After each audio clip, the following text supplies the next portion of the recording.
Paz do Senhor. Oh, maravilha. Para mim é motivo de muita alegria estar aqui nessa noite pela primeira vez, conhecendo esta amada igreja.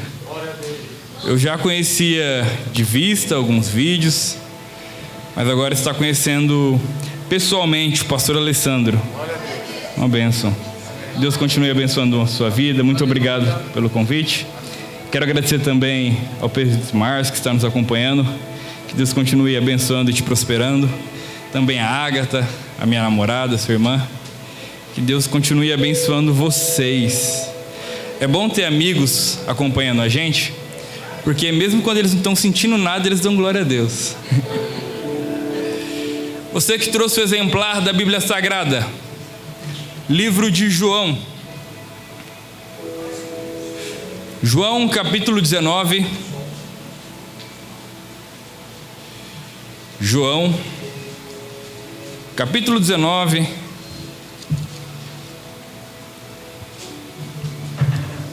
O versículo é o 38.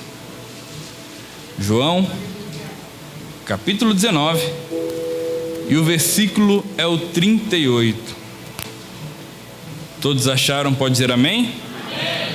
E diz assim o texto: Depois disso, José de Arimateia, que era discípulo de Jesus, mas oculto, por medo dos judeus, rogou a Pilatos que lhe permitisse tirar o corpo de Jesus. E Pilatos lhe permitiu. Então foi tirado o corpo de Jesus. E foi também Nicodemos, aquele que anteriormente se dirigia de noite a Jesus, levando quase 100 arretéis de um composto de mirra e aloés. Tomaram, pois, o corpo de Jesus e o envolveram em lençóis com especiarias, como os judeus costumavam fazer na preparação para o sepulcro. E havia um horto naquele lugar onde fora crucificado, e no horto um sepulcro novo, em que ainda ninguém havia sido posto. Ali, pois, por causa da preparação dos judeus, e por estar perto aquele sepulcro, puseram a Jesus. Amém? Feche seus olhos. Soberano Deus e eterno Pai, nós te damos graças, Senhor, por este momento onde podemos mais uma vez compartilhar do seu santo evangelho. Que o Senhor não venha fazer que eu fale aquilo que eu quero, mas aquilo que o teu povo necessita ouvir. Nos ajude, Senhor, a extrair aquilo da Escritura que nos faz vivenciar aquilo que tu tem para a nossa vida. É o que pedimos e agradecemos em nome de Jesus. Amém. O capítulo 19 do livro de João, ele é muito rico. Eu tenho ministrado essa passagem, porque é uma passagem que, se a gente olha para ela, a gente vai encontrar o período antes cruz, o período da crucificação em si e o período pós-cruz. Muitas vezes a gente abre a Bíblia e a gente abre naquela esperança, né? O que a Bíblia ela vai dizer para mim? Mas hoje, quando a gente abre esse capítulo, o 19, a gente abre e quando a gente começa a ler, a gente vai fazendo uma outra pergunta: o que esse capítulo ele tira de mim? Porque ele é um capítulo muito profundo. Se a gente olha um pouco antes, no início deste capítulo, a gente vai encontrar alguns tipos de pessoas aqui, alguns personagens que aparecem no cenário da crucificação de Cristo. E logo de início a gente vai encontrar 4 tipos de pessoas através desses personagens. Se a gente olha, o primeiro que a gente vai encontrar é o soldado, aqueles que serviam pela pátria, por Roma. Nós vamos encontrar também Maria Madalena, lembra dela? Que recebeu algo de Jesus, um livramento. E nós vamos encontrar também aqui a mãe de Jesus. E por último, João, o discípulo amado. Se a gente chega nos soldados e digamos que a gente vai fazer uma pergunta a eles: Ô soldados, por que vocês estão aos pés da cruz? Aí eles falariam para nós: é isso aqui? Não, isso aqui é coisa de pátria, patriotismo na veia. A gente é soldado romano e mandaram a gente vir aqui porque é manhã de crucificação. Então a gente tem que estar aqui, tem que preparar o ambiente, o cenário. Hoje é um dia de crucificação, tem que preparar o madeiro, os pregos, o martelo. Então a gente está aqui porque é coisa de pátria, sabe? Eles estão ao lado da cruz, mas eles não reconhecem o Cristo da cruz. Eles estão ao lado da cruz apenas pela função que eles exercem ali. Porque se alguém perguntasse para o marteleiro: ô marteleiro, o que você está fazendo aí? Não, vão colocar o corpo, eu vou pregar, e esse é o meu serviço aqui. Eles estavam apenas pela função ali. Eles não estavam pela relação com o Cristo da cruz. Eu te pergunto, por que você está aos pés da cruz?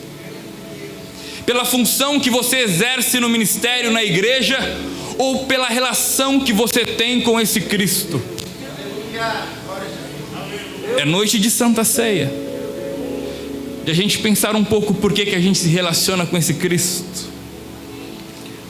Aí a gente vai ver que um segundo personagem que aparece é Maria Madalena. Sabe? Maria Madalena, ela ia ser apedrejada. Levaram até Jesus e Jesus livra ela, resumindo a história. E ela tinha uma gratidão enorme por Jesus. Imagina, você vai ser morto, aí alguém vai e te livra. Você tem uma gratidão por isso. Gratidão a Deus. E algumas pessoas são assim, estão aos pés da cruz por gratidão a Deus, por uma cura recebida, por um milagre alcançado, por um livramento que Deus deu um dia. Aí por gratidão a esse Deus que fez algo por nós, a gente vem e se derrama na cruz, aos pés da cruz. Mas estar aos pés da cruz apenas por uma função, por patriotismo, é muito pouco, é muito barato. Estar aos pés da cruz também apenas por gratidão a Deus é muito pouco, é muito barato. O terceiro nível de pessoa que eu encontro aqui é a Maria, mãe de Jesus. Se alguém chegasse nela e perguntasse: ô Maria, por que você está aos pés da cruz? Ela diria: é o meu filho que está aí, é o meu menino, ele está sendo crucificado, olha só, estão açoitando ele, estão machucando ele. Família. Mas eu costumo dizer que filho de peixe pode ser até peixinho, mas filho de crente não é crentinho. Tem que ter uma experiência real com Deus, aceitar a Cristo como Salvador, ter uma experiência com esse Evangelho. Ah não, porque a minha mãe ora, o meu pai ora, está tudo certo. Não, e você? Porque tem gente que quer terceirizar algumas coisas do Evangelho. Não, está orando lá por mim, está tudo certo. Não, e você? Deus quer você que se envolva. Os nossos pais na fé fizeram um grande trabalho, agora é a nossa vez de fazer o momento, a história, de propagar esse Evangelho, de se colocar na brecha, de fazer alguma coisa pela igreja de Cristo aqui na terra, porque ainda é tempo de a gente se mover. E estar apenas por isso é muito pouco, é muito barato. Por isso que a gente vai ver que quando Jesus ele olha para ela, Jesus vai dizendo: mulher, eis aí o teu filho. E filho, eis aí a tua mãe, se referindo a João. Era Jesus dizendo que não tem papai e mamãe aqui não, não tem filhinho aqui não.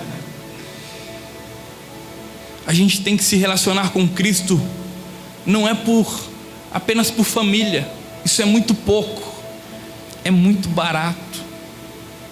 E a gente vai encontrar um último personagem aqui, João. Talvez alguém chegasse em João e dizia: ô João, não é por nada não. Judas já traiu e caiu fora. Pedro negou a Cristo 3 vezes. João, estão perseguindo os discípulos, você vai ficar aí exposto desse jeito? Não é por nada não, João, mas aqui é o único lugar que você não devia estar. João, aos pés da cruz você está muito visado, sai fora daí. Mas o que me encanta em João, porque ele fala: não, eu vou ficar aos pés da cruz. Mas ô João, ele te ofereceu algo? Não, ele ofereceu para Pedro, e está negando aí ele. Para mim não ofereceu nada não. Mas ô João, por que você está aos pés da cruz? É simples. Eu estou aos pés da cruz porque eu amo ele. Eu amo esse Cristo que está lá. Se ele me der, eu vou glorificar e exaltar e contar os testemunhos. Mas se ele não me der, eu vou exaltar e glorificar do mesmo jeito, porque eu não adoro a Cristo por aquilo que ele me faz, eu adoro a Cristo por quem ele é. Eu não me envolvo com a cruz de Cristo, com esse Cristo apenas por aquilo que ele me dá, por uma porta recebida. Não, eu adoro ele com a maior intensidade, é no momento da aflição. Já dizia o hino da harpa cristã que os mais belos hinos e poesia foram escritos em tribulação. Por quê? Porque Deus quer dar experiências novas a você, te levar para um novo nível, e você não entende. Aí aperta as coisas, entra período de pandemia, e a coisa começa a apertar e fala: meu Deus, o que será que eu fiz? Não, é momento de exaltar e glorificar ainda mais. É momento de aumentar a intensidade do louvor, da adoração. É quando a porta fecha, é quando o milagre não é alcançado, é quando vem um diagnóstico de câncer e você não sabe o que fazer. Aí é momento de intensificar a adoração. Mas é difícil, eu sei que é difícil, eu não estou falando que é fácil. Nem tudo que Jesus pediu era fácil, apesar de tudo ser muito simples. Mas não é fácil. Mas e aí? E aí que a gente vai olhar o Evangelho. E até o capítulo 19, todos esses personagens aparecem. Mas a partir do 19, eles vão sumindo. Você não vai ver mais os soldados. Até a Maria, mãe de Jesus, você não vai ver ali depois. Mas e João? João continuava vivo, ativo no ministério. A gente vai olhar, os historiadores vão dizer que começam a matar os apóstolos. Um é morto ao fio da espada, e João vivo. Um é morto crucificado de cabeça para baixo, e João vivo. Talvez o inferno olhava aquela situação e dizia: estou matando todo mundo. Mas aí Deus olhava e dizia: eu só preciso de um João vivo. Eu só preciso de um João vivo. Oh, aleluias. Em determinado momento, jogam João na ilha de Patmos para ser morto pelas bestas feras. E João ainda continuava vivo. Parafraseando, era Deus olhando aquilo e falou: João, vem tomar um cafezinho aqui comigo no céu. Aí João ele é levado, e ele começa a escrever agora o livro de Apocalipse. E se a gente fosse conversar com ele novamente e perguntasse algumas coisas: ô João, o que você está vendo aí? Você vê o rosto dele desconfigurado? Não, muito pelo contrário. Eu vejo o rosto dele agora como o sol da justiça que brilha ao meio-dia. Ô João, e o pé dele? O pé dele tá pingando sangue ainda? Não, eu vejo o pé dele ele como um latão reluzente na fornalha de fogo. João, mas e a coroa? Tem coroa de espinho aí? Não, eu vejo diademas na cabeça dele que ninguém consegue ler. Ô João, mas ele fala alguma coisa? Ele fala, Apocalipse capítulo 1, versículo 17: eu sou o primeiro e o último, o que vivo e foi morto, mas eis aqui estou vivo para todos sempre, para todos sempre, para todos sempre. Ei, o seu Deus está vivo, e se você adora Ele apenas por amor a Ele, levanta sua mão, glorifique, exalte a esse Deus que se entregou por você. Aleluias. A gente vai ver o quê? Que quem se entrega a Cristo sem interesse nenhum, quem adora esse Deus sem interesse nenhum, chegará a lugares que ninguém nunca imaginou que poderia chegar. João, ele foi onde ninguém dos apóstolos tinha ido. Eu não sei se você acredita disso, mas eu libero para você. Se apenas por amor a Ele você adorar e glorificar, você vai chegar a lugares que ninguém da sua família ainda chegou, que ninguém ainda aleluia, dos seus avós, bisavós chegou. Você ainda vai mais longe. Oh, aleluias. Jesus, ele é crucificado, e a gente entende uma lição que João entendeu: que se a gente não se doa por inteiro num relacionamento com Deus, se a gente não se entrega por inteiro a esse Deus que morreu por nós, por nossos pecados, é a mesma coisa que dizer que a cruz não foi suficiente. Se você vem num culto como esse e não adora com toda a intensidade que você tem, é a mesma coisa que você chegar aqui e dizer: Deus, o seu sacrifício na cruz não foi suficiente para mim te adorar. Por isso que a gente tem que vir como um culto como esse, e mesmo em período de pandemia, não apenas como um mero ritual, mas se a gente já está aqui, então glorificar e exaltar como não houvesse amanhã, porque talvez para muitos aqui não haja mesmo. A gente entende que Jesus morreu por todas as pessoas, inclusive os desajustados, perdidos, porque a cruz, ela é só graça para conosco. Jesus, ele é morto, o corpo dele pendurado. Aí a gente vai chegar no texto que a gente leu, onde aparece dois personagens agora: José de Arimateia e Nicodemos. Se alguém chegasse neles, poderia até dizer: o Nicodemos, não é por nada não, vocês chegaram agora, cadê vocês antes? A Bíblia relata que apareceu num culto só à noite, aí agora vocês vêm aqui. Não, mas eles vão nos ensinar 4 lições nessa noite. Quantas lições? 4 lições. A primeira lição que eu aprendo com esses dois personagens é: antes tarde do que nunca. Mas você veio tarde demais. Antes tarde do que nunca. Nunca é tarde para amar. Nunca é tarde para fazer o bem a alguém. Tem gente que diz: pastor, mas eu estou casado agora, está difícil fazer a obra do Senhor, pastor, evangelizar. Nunca é tarde. Nunca é tarde. Se a gente quiser dar um jeito, sempre há como fazer. Se a gente olha para Jesus na última ceia, ele vai lavar os pés dos discípulos. Talvez se fosse algum de nós, quando Judas chegasse, falaria: ô Judas, não é por nada não, Eu já sei que é você.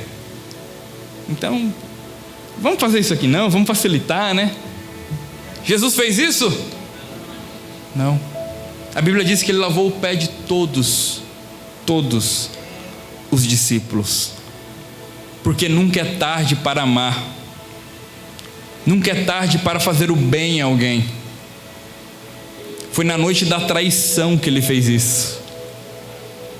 E a gente se pergunta, se até Jesus teve a noite da traição, como o texto que a gente sempre lê, na noite que foi traído, por que a gente muitas vezes não quer aceitar? Ah não, comigo não, pastor, eu vou aceitar isso na minha vida? Não, Deus tem coisa melhor para mim. Ei, nunca é tarde para perdoar. Nunca é tarde para fazer o bem a alguém. Porque a gente se acha o super poderoso, muitas das vezes a super poderosa, sendo que o próprio Jesus teve a noite da traição. E só abrindo um parênteses aqui, se a gente olha a noite da traição, o que a Bíblia vai dizer que Jesus pegou? Pegou um pão. Poderia ter pegado pau, pegado pedra.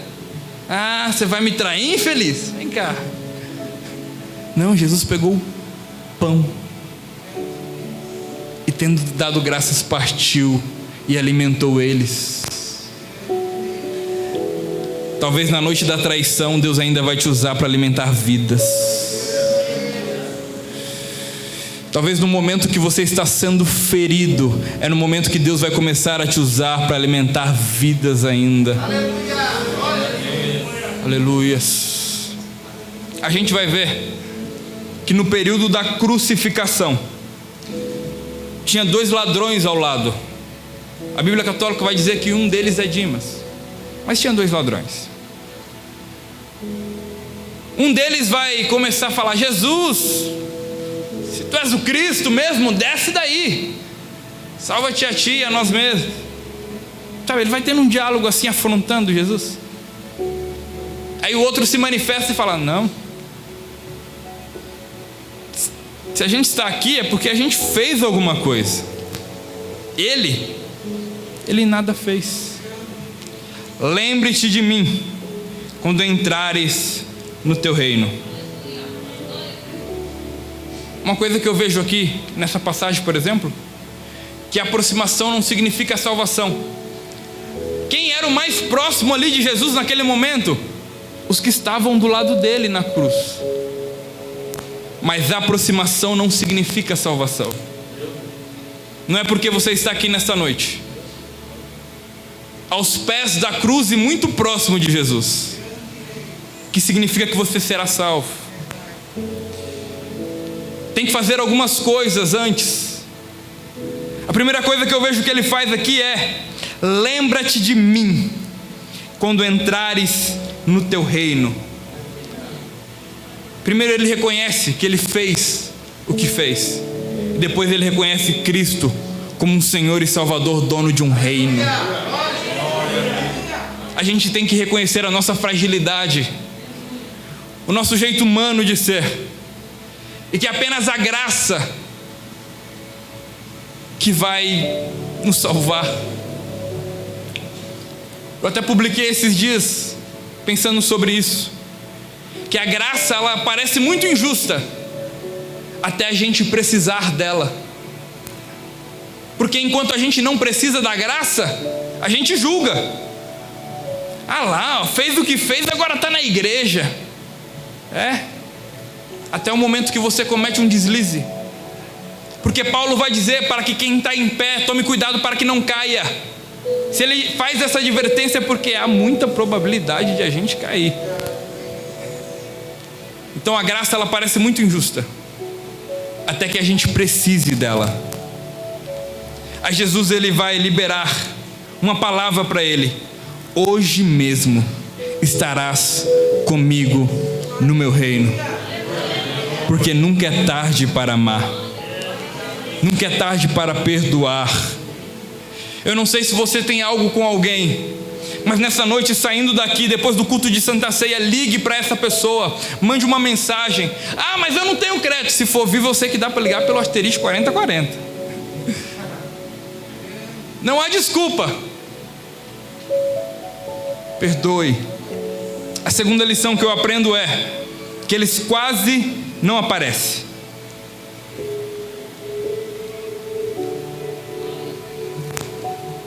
Porque se a gente olha, um foi num culto só. Então eles quase não aparecem nos relatos bíblicos.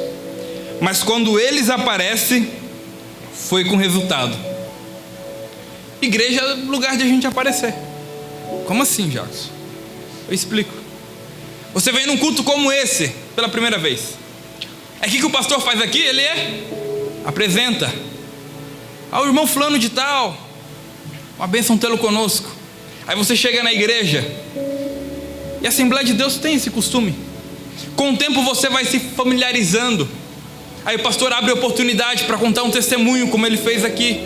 Aí você conta uma bênção, você vem aqui à frente. Aí você aparece. Igreja é o lugar da gente aparecer. Mas tem que aparecer com resultado. Não é apenas aparecer por aparecer.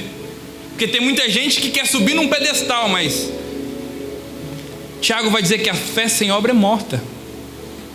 A gente tem que produzir para o reino. Se a gente olha um personagem na Bíblia aqui, por exemplo, André. Quem aqui já ouviu pregações sobre André? André é o discípulo? Ninguém? Pregações sobre Pedro. Quem já ouviu uma pregação sobre Pedro? Levante a mão. Tem vergonha não? A maioria da igreja. Se a gente olha sobre André, ele vai aparecer na Bíblia 2 vezes. Apenas 2 vezes. A primeira vez que André aparece na Bíblia é que ele congregava na igreja do pastor João Batista. E ele fica sabendo que Jesus estava pregando por lá. Aí antes de ir para o culto de Jesus, ele passa na margem da praia e ele passa e chama alguém. Quem sabe que é? Ele chama o Pedrão. Falou: Pedrão, vamos lá para o culto. É um Jesus aí, um rapaz chamado Jesus pregando, é uma bênção, vamos lá. Aí imagino isso é conjectura minha. Ele fica meio assim, vamos lá. Aí vai os dois para o culto. Porque crente bom é assim, vai para a igreja com convidado, né, pastor? Aí ele chega. Quando ele chega no culto, o ministério estava começando, não tinha ninguém anotando o nome. Aí Jesus olha para ele e fala: tu és Simão, filho de João, mas tu serás chamado de Cefas. Tá, e aí? Aplica. É mais ou menos assim: tu és Simão, eu conheço quem é você. Filho de João, eu conheço o teu pai, eu conheço o teu passado, e tu serás chamado de Cefas. Eu conheço o seu futuro. Eu sei de onde você veio. Eu sei quem você é. E eu sei ainda onde você vai chegar. Esse é o nosso Jesus.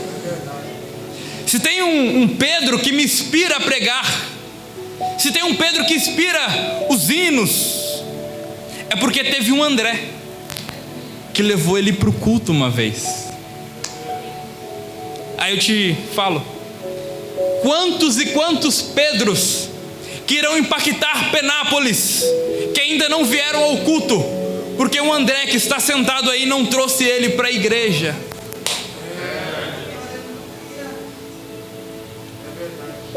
Se tem um Pedro que a gente muitas das vezes se identifica com o seu temperamento, o seu jeito de ser, é porque teve um André que levou ele para o culto, a conhecer a Cristo. Que possamos fazer igual a André, aparecer, mas aparecer com resultado, com almas a Deus. A segunda vez que ele aparece é na multiplicação de pães. Eu imagino que Jesus chega nos discípulos e fala: ô Matias, você trouxe aquela bolacha passatempo? Jesus não trouxe nada. Tiago, Jesus, tá feio o negócio aqui. Judas, tem saldo aí no... Jesus, não tem como alimentar esse povo tudo não. Onde que a gente vai comprar?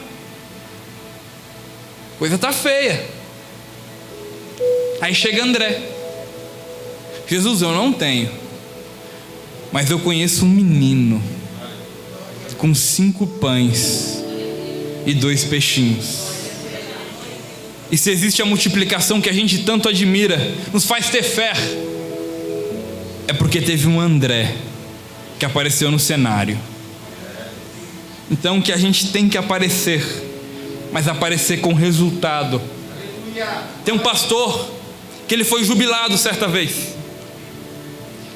E quando um pastor é jubilado, geralmente ele é um pouco afastado das atividades, porque a igreja vê que ele já produziu muito para o reino, fala, agora é o momento de descansar. Mas aquele pastor, ele não se contentou com isso de apenas vir à igreja. Então ele foi na secretaria da igreja dele, pegou todos os nomes de pessoas que estavam afastadas do evangelho e o endereço delas. E ele foi para casa, movido pelo Espírito Santo, fazer aquilo, sem saber muito bem como ou o que. E quando ele sentava de frente àqueles nomes e endereço, o Espírito Santo ia dando inspiração a ele. E ele ia escrevendo cartas para o José, para a Maria. E o Espírito Santo ia dando palavras para aquele homem e ele ia escrevendo. Pouco tempo depois, pessoas começaram a voltar à igreja, se reconciliar com Cristo, porque alguém viu que ainda dava para fazer e aparecer com resultados. Ah, mas eu não sei o que fazer. Peça estratégia a Deus, porque você é um potencial muito grande que Deus quer usar. Desculpa a expressão, mas Deus está louco para essa igreja aqui aumentar. Mas para que isso aconteça, você tem que se colocar como um canal na presença de Deus, como um instrumento na presença dEle, para que as vidas comecem a ser impactadas por essa cidade. Mas a gente tem que fazer a nossa parte.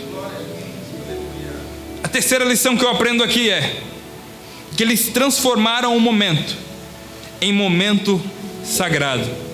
Jesus morreu, acabou. Talvez alguém podia ter gritado isso, mas eles falaram, não, eu vou dar o linho. Aí o outro fala, não, eu vou dar um túmulo para ele. Enquanto um deu linhas e especiarias, outros deu túmulo. Eles pegaram aquele momento caótico, que parecia que nada dava para fazer, porque Jesus morreu, e transformaram o momento em momento sagrado.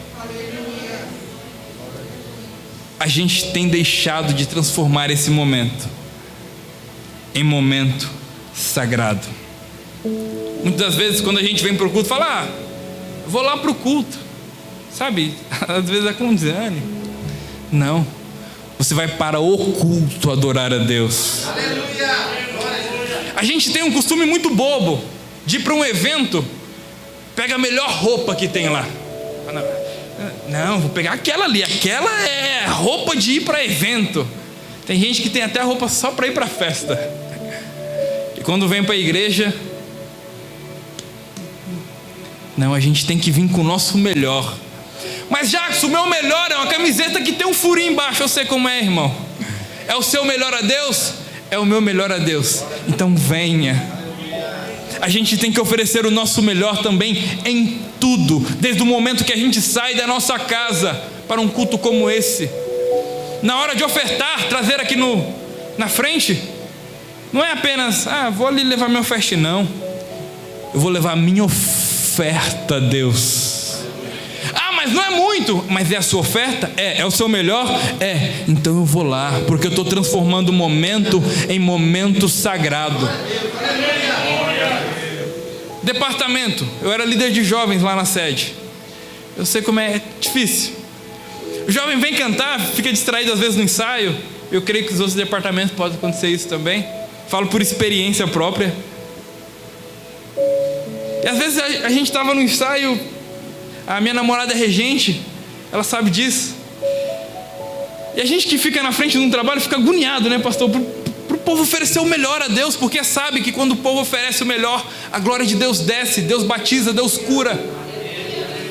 Então a gente fica nessa expectativa. Aí vem ensaiar esse hino de novo. Aí decora a letra do hino. E vem aqui na frente, canta. E a gente não vê mais milagres, maravilhas. Crentes gritando: pastor, Deus acabou de fazer algo aqui extraordinário. No momento do louvor. Isso de modo geral nas igrejas. Por quê? Porque a gente tem deixado de transformar o momento em momento sagrado. Se a gente olha para esses programas televisivos aí, programa de televisão, entretenimento, não tem nada a ver com adoração, mas para você ter uma ideia de como que é as coisas. Para cantar num programa desses de TV, eles passam uma semana ensaiando ali com a banda do programa tal, só para o homem ver.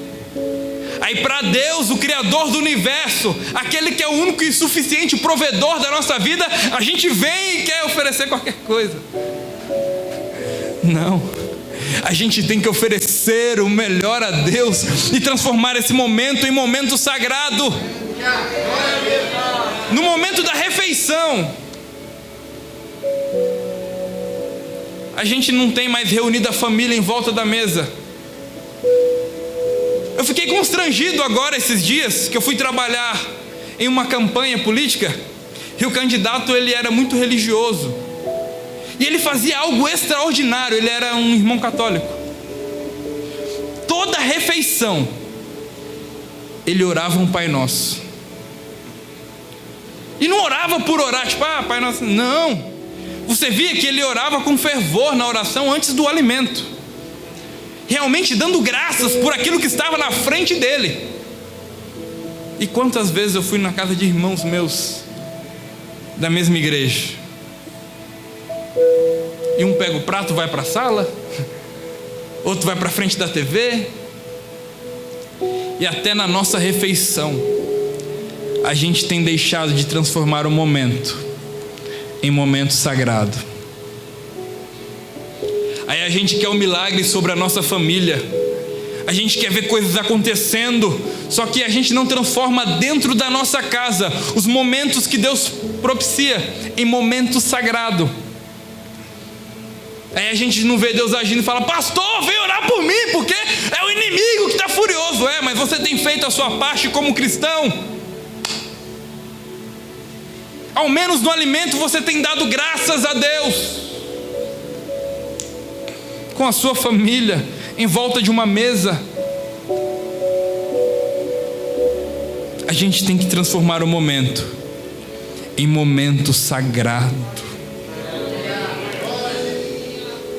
E a quarta, última lição. Quem quer ouvir diz amém. Que o tempo já quase está indo embora. A quarta e última lição, então, é muito simples.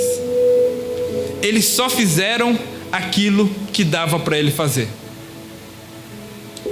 Um deu o linho e as especiarias, e o outro deu o túmulo. Só fizeram aquilo que dava para fazer. Deus quer isso de você. Fazer apenas aquilo que dá para você fazer. Não é maquiar, porque tem gente que pode fazer muito mais e também não faz.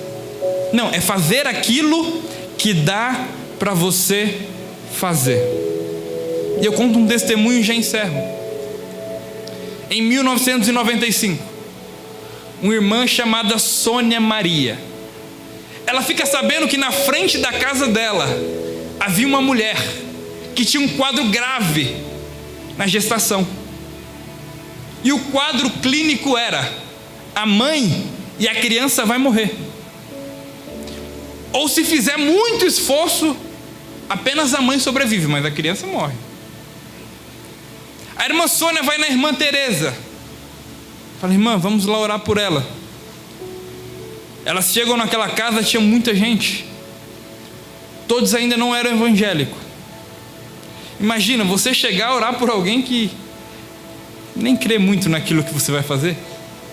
Elas pedem licença, pedem autorização, a família autoriza, e aquelas duas irmãs começam a orar por aquela gestante. Passa-se o tempo. A mãe, ela não morreu. E a criança também não morreu. Por causa da oração daquelas duas irmãs. Elas só fizeram o que dava para fazer.